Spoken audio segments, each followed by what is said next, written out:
నిజంగానే భారతీయ జనతా పార్టీ అమిత్ షా గారు ఒక మాట చెప్పారు. కొన్ని దశాబ్దాల క్రితం నుంచే మేము ముస్లిం రిజర్వేషన్లు అమలు చేస్తున్నాం గుజరాత్లో అని ఒక ఇంటర్వ్యూలో. మరి ముస్లిం రిజర్వేషన్లు అమలు చేస్తున్నాం, భవిష్యత్తులో మేము అమలు చేస్తామని చెప్పిన అమిత్ షా గారిని భారతీయ జనతా పార్టీ నుంచి సస్పెండ్ చేస్తారా?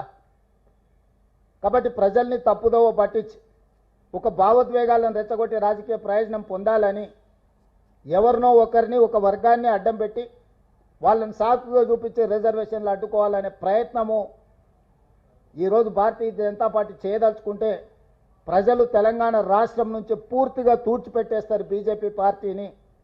అందుకే ఈరోజు ఇట్లాంటి వితండవాదాలకు తావివ్వకుండా తెలంగాణ రాష్ట్ర ప్రభుత్వం అమలు చేయదలుచుకున్న 42% స్థానిక సంస్థల ఎన్నికల్లో రిజర్వేషన్ల బిల్లును కేంద్ర ప్రభుత్వం తక్షణమే ఆమోదించడం ద్వారా బలహీన వర్గాలకు అండగా నిలబడుతున్నామని వాళ్ళు వాళ్ళ పట్ల అభిమానాన్ని ప్రకటించుకోవాల్సిన అవసరం ఉంది.